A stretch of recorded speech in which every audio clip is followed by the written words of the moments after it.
Pois bem, o livro do profeta Daniel fala de uma história muito interessante que começou séculos antes do profeta nascer. Vocês se lembram que Gênesis, no capítulo 12, registra a história do chamado do Abraão? Abraão tornou-se pai de Isaque, que era o filho da promessa. Isaque foi pai de Jacó, e Jacó teve 12 filhos. Esses 12 filhos receberam nomes distintos e depois eles organizaram clãs, famílias, tribos. Daí veio a história, as 12 tribos de Israel. É porque Deus mudou o nome de Jacó para Israel. Então os 12 filhos de Jacó passaram a ser conhecidos como os 12 filhos de Israel. E Daniel é de uma das tribos. Ele é da tribo de Dan. E nós explicamos semana passada que o nome dele, Daniel, significa Deus é meu juiz. Pois bem, o povo de Deus no Antigo Testamento eram as 12 tribos. E elas estavam unidas por um período, pelo menos durante os reinados de Saul, Davi e Salomão. Durante esses 3 reinados, o povo de Israel, o povo de Deus, foi um povo unido em 12 tribos. Mas quando morre Salomão, acontece então a divisão no reino. Jeroboão tornou-se líder de 10 tribos, Roboão tornou-se líder de 2 tribos. Jeroboão, que era um dos soldados de Salomão, fincou sua capital em Samaria. E Roboão, que era filho de Salomão, continuou com a capital em Jerusalém, aonde governou Salomão, Davi e Saul. O reino do norte, ou Israel, é como ficou conhecido, ou como ficaram conhecidas, as 10 tribos que ficaram em Samaria. E o reino do sul ficou conhecido como Judá. Então, a partir da morte de Salomão, nós temos a divisão das tribos. A partir daí, 2 reis, o rei do norte e o rei do sul. Capital, Samaria, capital, Jerusalém. Acontece que no ano 722 a.C., o império assírio dominava o mundo. E a Assíria derrotou as 10 tribos do norte e destruiu essas 10 tribos. Então, o povo de Deus, no Velho Testamento, sobrou apenas 2 tribos, que estavam em Jerusalém, conhecidos como o Reino do Sul ou o Reino de Judá, porque uma das 2 tribos era a tribo de Judá. Agora, estas 2 tribos que estavam ao sul, elas também um dia seriam levadas a cativeiro. E o cativeiro chegou nos dias do jovem Daniel, que é o livro que estamos estudando aqui no Bíblia Fácil. Quando vamos então para esse livro, o contexto que nós estamos vivendo é 2 reis. Jeoaquim, o rei do povo de Deus, e Nabucodonosor, o rei de uma nação ímpia, Babilônia. Aparecida? Por favor, é só para entender um pouco melhor. Por que houve essa divisão? Das tribos? Quando Salomão faleceu, houve essa divisão, e por que a Síria destruiu a outra parte? Eu não tenho conhecimento. A história mundial ensina de que sempre as nações quiseram conquistar outras. Houve um momento que o Egito dominou o mundo. E você se lembra bem da história de Moisés e do Êxodo? Naquele momento o Egito é que dominava. Só que quando o poder passou do Egito, a próxima nação que se levantou foi a Assíria. E a Assíria, quando começou a conquistar o mundo, ela quis invadir todos os povos. E o povo de Samaria, onde habitavam as 10 tribos, foi um dos povos que eles também conquistaram. Por que as tribos se dividiram? Porque quando Salomão morre, o filho dele, o Roboão, começou então a governar. Mas em lugar de buscar conselho com as pessoas mais sábias do povo, ele foi até os jovens. E os jovens lhe aconselharam para aumentar os impostos e tornar a carga do cidadão mais pesada. Quando ele fez isso, muitos se rebelaram. Esses que se rebelaram buscaram um novo líder. E eles encontraram esse novo líder em Jeroboão. Então você tem agora a divisão das tribos. Foi por isso que elas se dividiram. Ok? Pois bem, agora abra sua Bíblia em Daniel e vamos para o primeiro capítulo desse livro. Em Daniel, no capítulo 1, o primeiro verso já introduz aí o rei que aparece e vai começar a fazer parte das cenas de todo esse livro. Daniel, no primeiro capítulo, no versículo 1, diz assim: no ano terceiro do reinado de quem? Jeoaquim, rei de Judá, veio Nabucodonosor, rei da Babilônia, a Jerusalém e a sitiou. Pois bem, o primeiro verso de Daniel coloca dois reis, Jeoaquim e Nabucodonosor. Aqui aparecem também dois deuses, porque os deuses eram representados pela nação. Jeoaquim, como representante do povo de Deus, representava Elohim. E eu expliquei que Elohim é um nome de Deus e é uma expressão plural. Por que é plural? Porque nós entendemos Deus como sendo Deus Pai, Deus Filho e Deus Espírito Santo. Pois bem, Jerusalém e Babilônia são duas cidades que do Gênesis ao Apocalipse, elas brigam. Aonde está Jerusalém em Gênesis? Se você for ao livro de Gênesis, no capítulo 14, verso 18 em diante, vai dizer que Melquisedeque, que era rei em Salém, trouxe pão e vinho. E esse Melquisedeque era sacerdote do Deus Altíssimo. Ele abençoou a Abraão. E esse Melquisedeque era sacerdote e rei em Salém. E da palavra Salém veio a palavra Jerusalém. Então você tem aqui em Gênesis uma referência a Jerusalém. E aonde está a Babilônia? No Gênesis. Aí está em Gênesis também, no capítulo 10, a partir do versículo 8. O Gênesis diz de que Cuxi, um dos descendentes, gerou a Nimrod, e ele foi poderoso caçador na terra. E diz então que como Nimrod, poderoso caçador diante do Senhor, e o princípio do reino de Nimrod foi qual? Babel. Você lembra que Babel, também eles tentaram construir lá uma torre para chegar até os céus. E a palavra Babilônia, ela deriva-se de Babel. Então, no Gênesis você tem Babilônia e tem Jerusalém. Agora, quando vamos para Apocalipse, olha o que a Bíblia nos ensina em Apocalipse, no capítulo 18, 2 e 3. Caiu a grande Babilônia, e se tornou morada de demônios, e covil de toda espécie de espírito imundo, e esconderijo de todo gênero e de ave imunda e detestável. Aqui está no Apocalipse Babilônia, mas você vai perceber de que Jerusalém, ela também está no Apocalipse. E no capítulo 21, nós lemos o seguinte: vi novo céu e a nova terra, pois o primeiro céu e a primeira terra passaram, e o mar já não existe. Vi também a santa cidade, a nova Jerusalém. Você percebeu que do Gênesis a Apocalipse, nós temos essas duas cidades?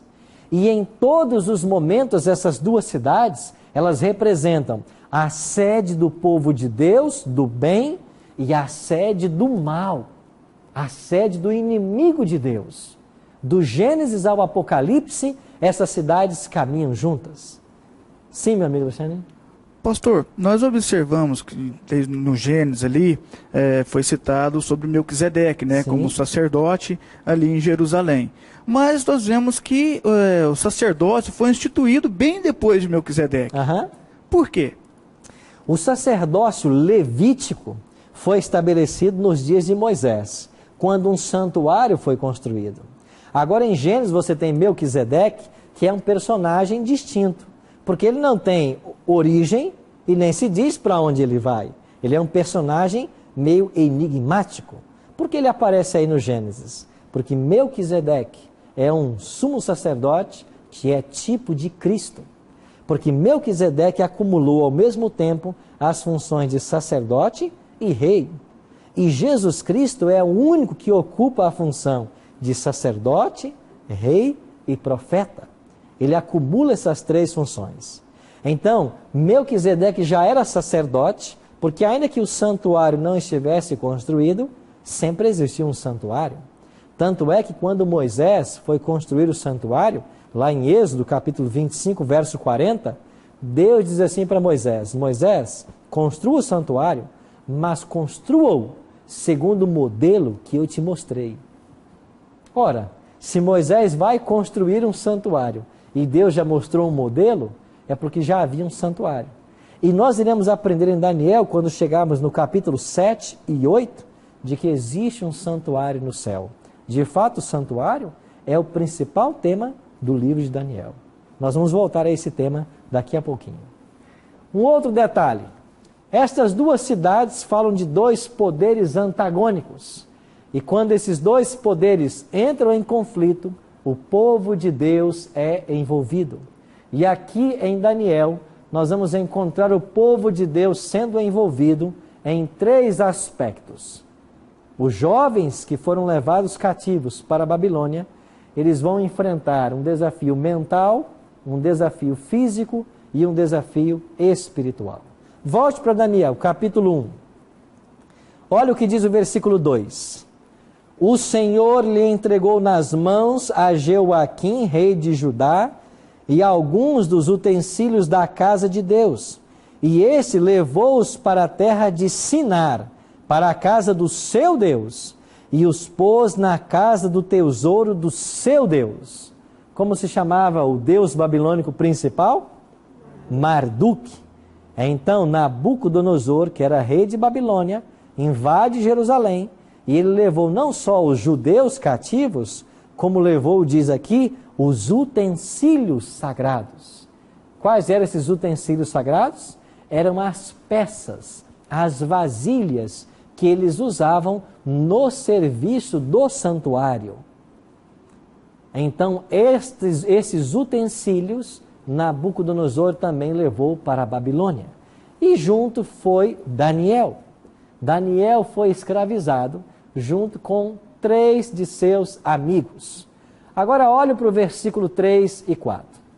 Disse o rei a Aspenaz, chefe dos seus eunucos, que trouxesse alguns dos filhos de Israel, tanto da linhagem real como dos nobres, jovens sem nenhum defeito, de boa aparência, instruídos em toda sabedoria, doutos em ciência, versados no conhecimento, e que fossem competentes para assistirem no palácio do rei, e lhes ensinasse a cultura e a língua dos caldeus. Entre os jovens judeus escravizados estavam Daniel, Ananias, Misael e Azarias. 4 jovens, que nós iremos ouvir falar muito deles daqui para frente. E o rei mandou que entre os príncipes judeus se escolhesse alguns jovens dos mais sábios, para que assistissem junto ao rei. E então eles deveriam ser preparados por um tempo. E aqui veio o primeiro desafio para o povo de Deus. Babilônia, a sede do inimigo de Deus, está agora querendo atacar os filhos de Deus. E o primeiro ataque que eles fazem é um ataque mental. Como se deu esse ataque? Olha o que o texto está dizendo. Deveria ser ensinado a esses jovens o quê? A cultura e a língua dos...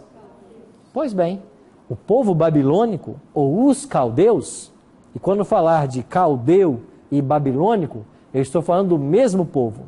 Os caldeus, os babilônicos, eram povos politeístas.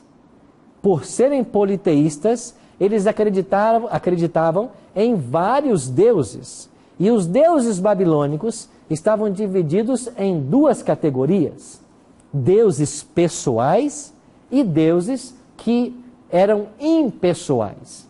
Deuses que funcionavam como protetores, como guardiões de cada pessoa, e deuses que habitavam fora, longe deles, os quais eles não tinham acesso. Esses deuses de longe eram os deuses mais poderosos. E agora essa cultura politeísta de todos esses deuses começou a ser ensinado para Daniel e seus amigos. O que o inimigo queria com isso? Tornar esses jovens que eram monoteístas, que acreditavam em um único Deus, no Deus verdadeiro, em jovens politeístas. Então a primeira tentação desses jovens em Babilônia foi uma tentação mental. Nós iremos ver no próximo bloco que eles também tiveram mais duas tentações, em dois aspectos da vida humana. Já já estaremos de volta com Bíblia Fácil, Daniel.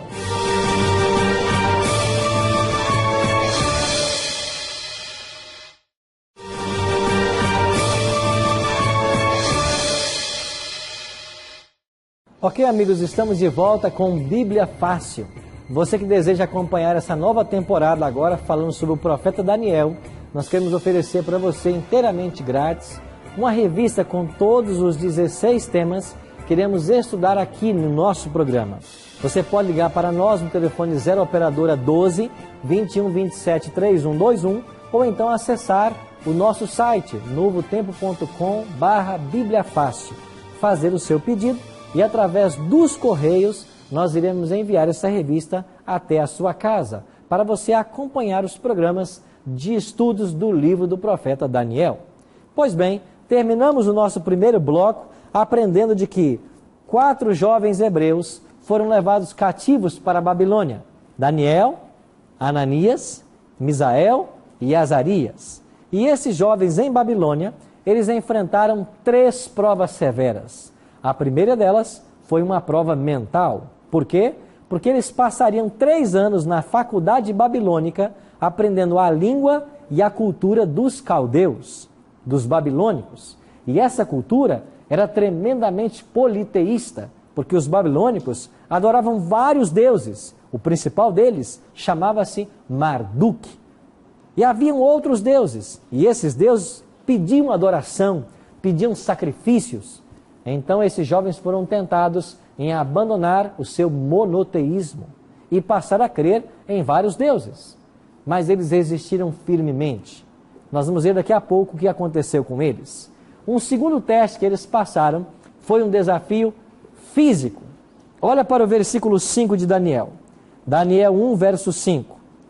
Determinou-lhes o rei a ração diária das finas iguarias da mesa real e do vinho que ele bebia, e que assim fossem mantidos por 3 anos, ao cabo dos quais assistiriam diante do rei. Estão lembrados que eu falei nessa faculdade babilônica de 3 anos? Eles passaram 3 anos em teste para saber se poderiam ser levados para junto do rei, como assessores pessoais.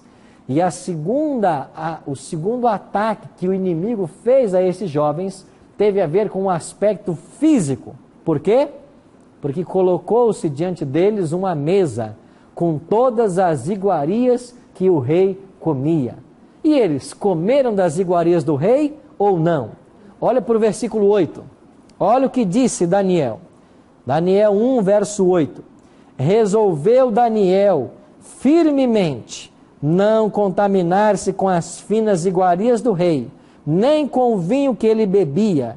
Então pediu ao chefe dos eunucos que lhe permitisse, não o quê?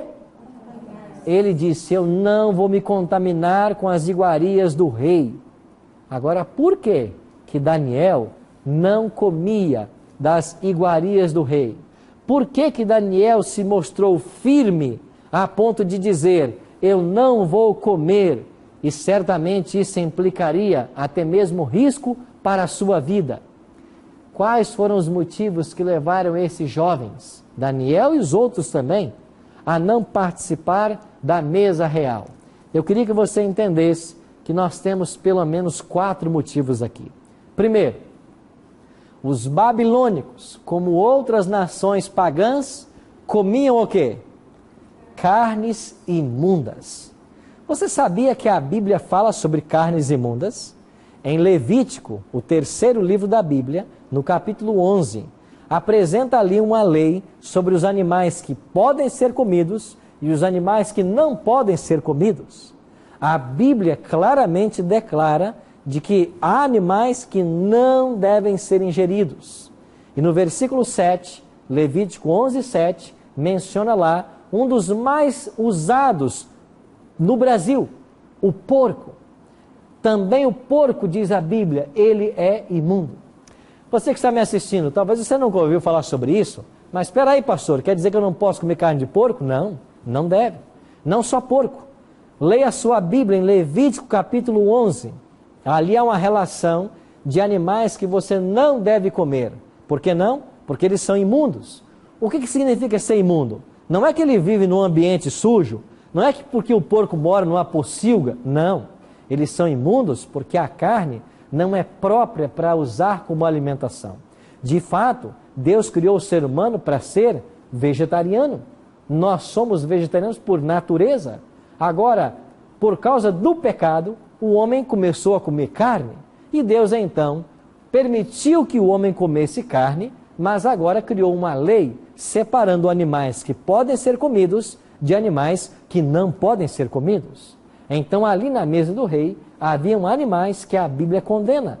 Por isso, Daniel e seus companheiros não comeram das iguarias do rei. Um segundo motivo, os animais não tinham sido mortos de acordo com a lei levítica. E no livro de Levítico, dá orientação sobre como o animal deve ser sacrificado antes dele ser comido. E eles usavam certos tipos ou agiam de certa maneira de encontro à lei levítica. Por isso eles não poderiam comer. Há também um terceiro motivo. Uma porção desses animais era oferecida aos ídolos.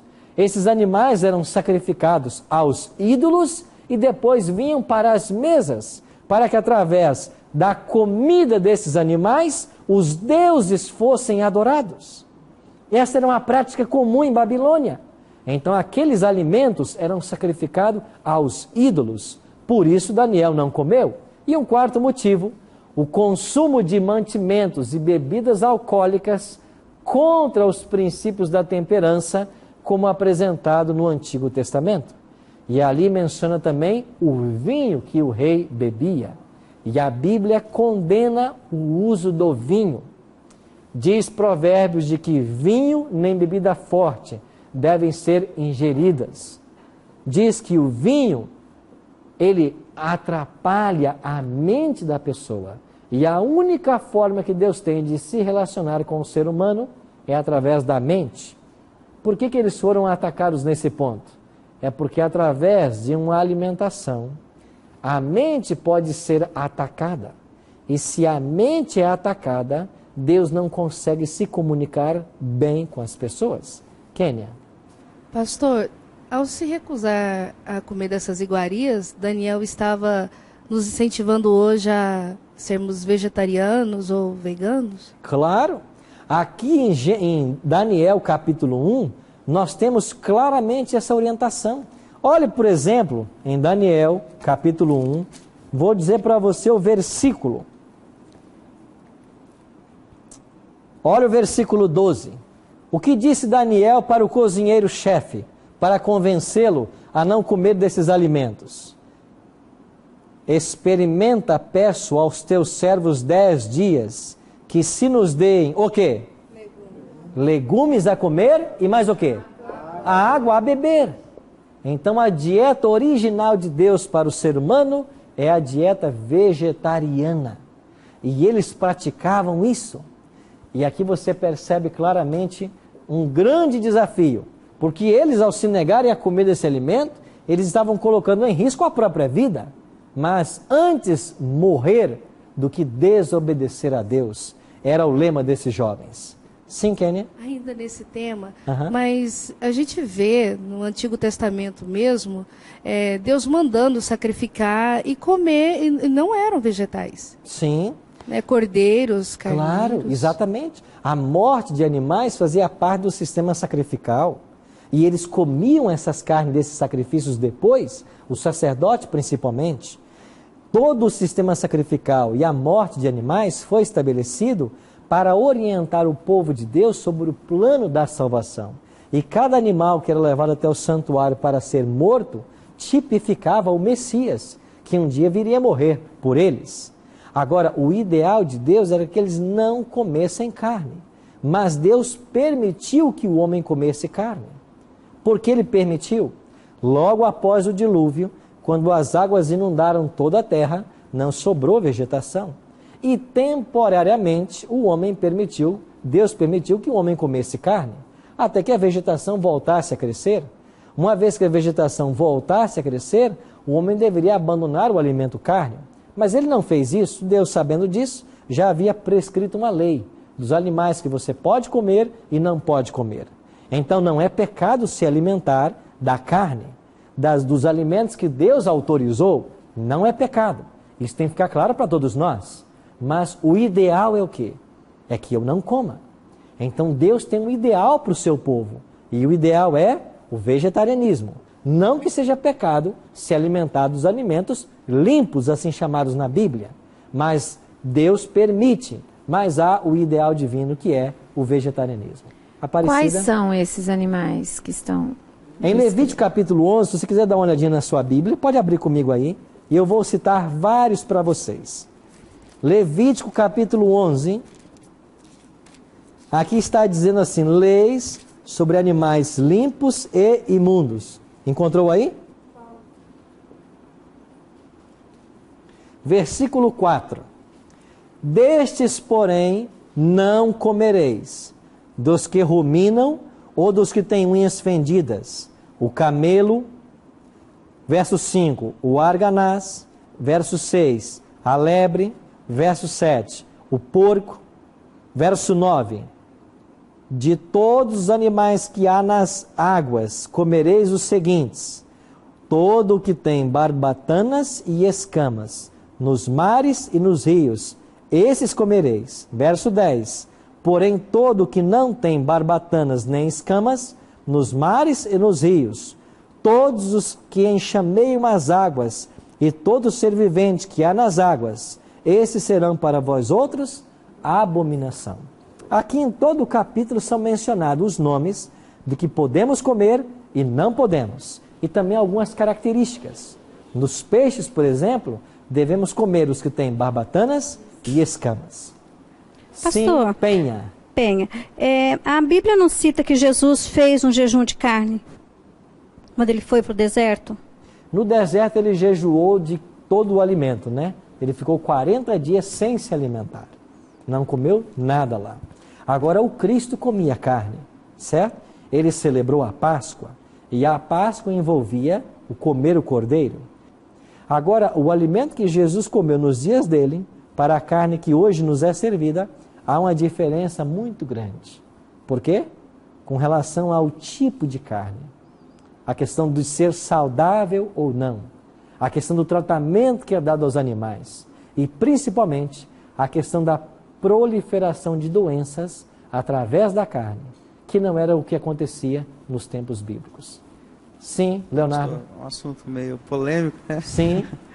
Mas, na visão do senhor, o porquê de todos os segmentos, digamos, evangélicos, até não evangélicos, que tentam seguir a palavra de Deus, por que eles aboliram o uso de não comer, de comer a carne, né? No caso. Por que as pessoas não estão preocupadas com esse tema? Na visão Por que as senhor? igrejas não estão ensinando isso? É. Eu acho porque nós estamos nos afastando da Bíblia. E você que nos assiste em casa, talvez está se perguntando, mas eu nunca ouvi falar sobre isso. Por quê? Respondendo a pergunta do Leonardo, porque as igrejas estão se afastando cada vez mais da Bíblia. E eu quero convidar você para nós voltarmos para a Bíblia. O que esse livro tem para ensinar para você e para mim? Quais são as verdades que ele apresenta que estão sendo ignoradas, inclusive por pessoas que ensinam a palavra de Deus? Vamos voltar para Daniel e nós vamos compreender agora que esse desafio de não se alimentar foi uma forte prova, mas não foi a última. Ainda faltava um desafio. Falamos do desafio físico, do desafio mental e falta agora o espiritual. Olhe comigo para o versículo 7. E já vou dar a palavra ao Everton. Daniel 1,7. Os chefes dos eunucos lhes pôs outros nomes, a saber, Daniel, Beltesazar, Ananias, Sadraque, Misael, Mesaque e Azarias, Abednego. Por que é que os babilônicos mudaram os nomes dos judeus? Você tem que entender de que numa cultura hebraica, para um judeu, o nome é carregado de significado. E quando o pai dá um nome a um filho, ele o faz por circunstâncias do nascimento, ou talvez por uma expectativa que ele cria para esta criança. Ou este nome está relacionado diretamente com o Deus que ele serve. Por exemplo, olhe para o nome de Elias, o grande profeta Elias. O significado de Elias, e lá está o nome hebraico, é Deus é supremo. Jeremias, Deus é exaltado. Neemias, Deus conforta. Ezequias, Deus minha força. Isaías, salvação de Deus. Obadias, servo de Deus. Você percebe que os nomes hebraicos, eles estão carregados de monoteísmo, eles estão carregados de um relacionamento com Deus? E esses 4 jovens não era diferente. Olha para os nomes. Daniel, Deus é meu juiz, como já estudamos aqui. Olhe para o outro nome. Beltesazar. Esse foi o nome que os babilônicos deram a Daniel. O que significa Beltesazar? Bel proteja a sua vida, a vida do rei. Quem é Bel? É uma deidade babilônica. Não é a principal. A principal é Marduk. Mas às vezes chamavam Marduk de Bel. Então Bel era uma divindade em Babilônia. Pegaram o nome de Ananias, que significa o Senhor é bondoso comigo. E colocaram o quê? Sadraque. Inspiração a que Deus? Ao Deus Sol, que eles adoravam em Babilônia.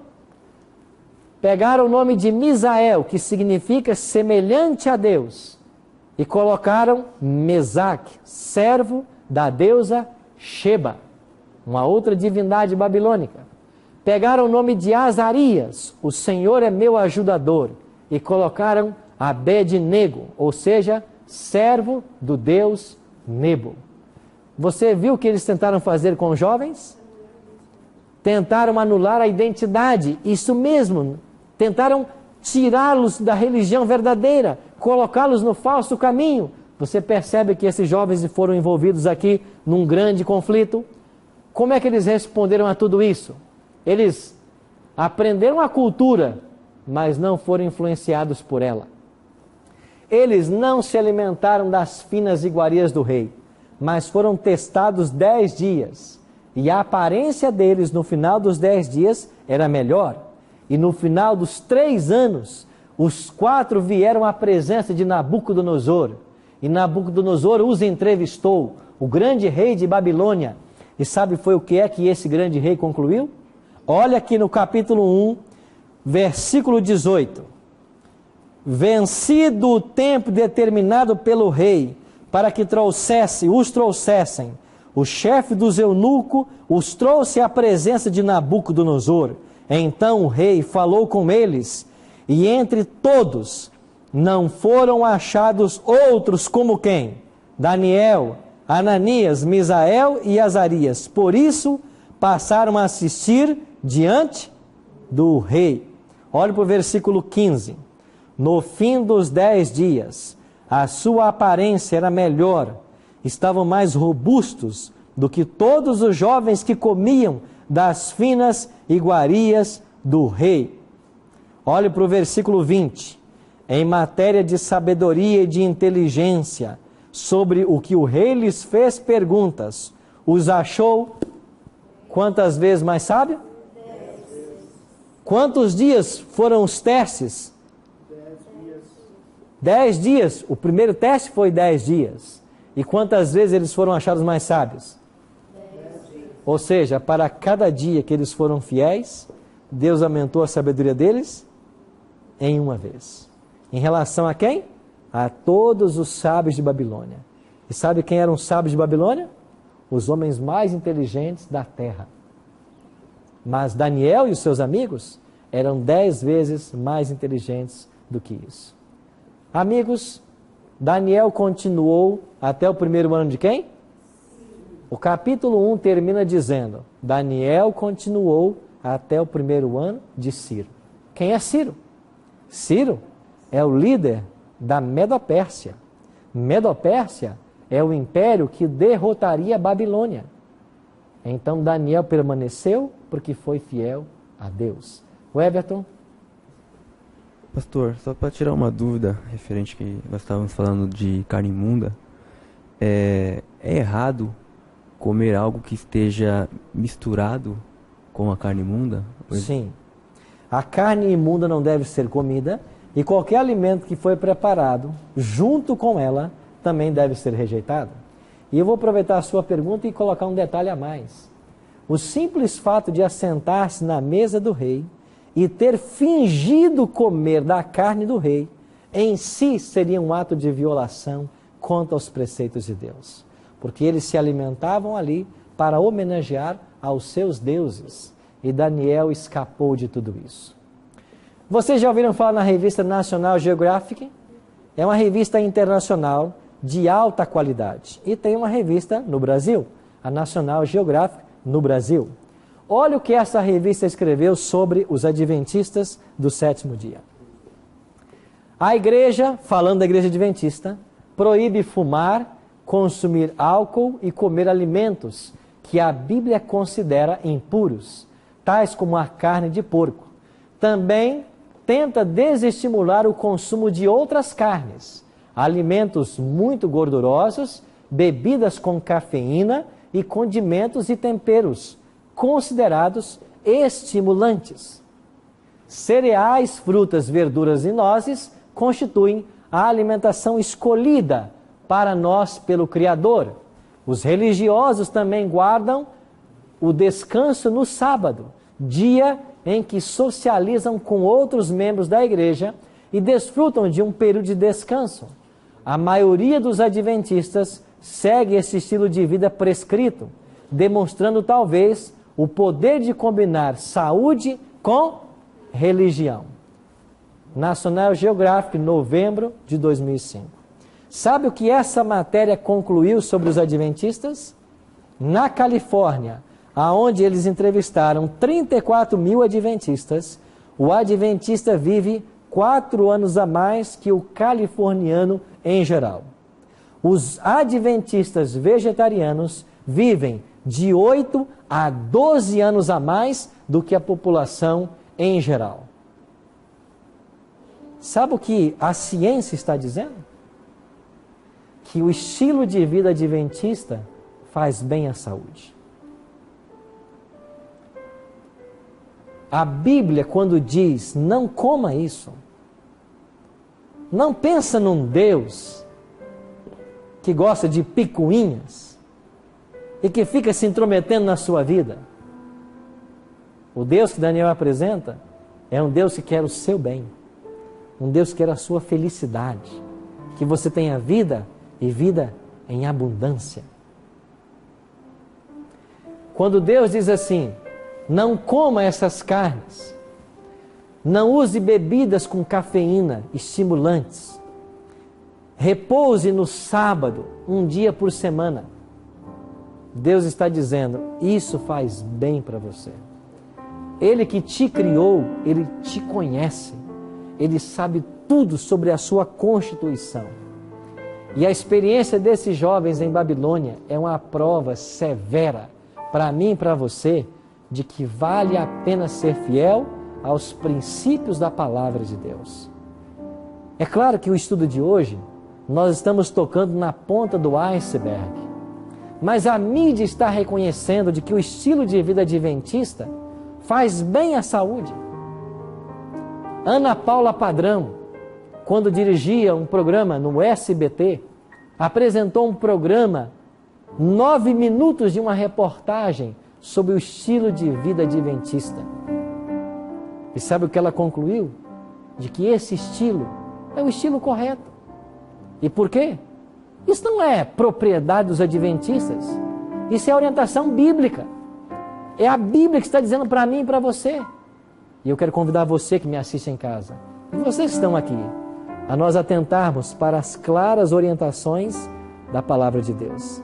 E saber que há um estilo de vida a ser seguido.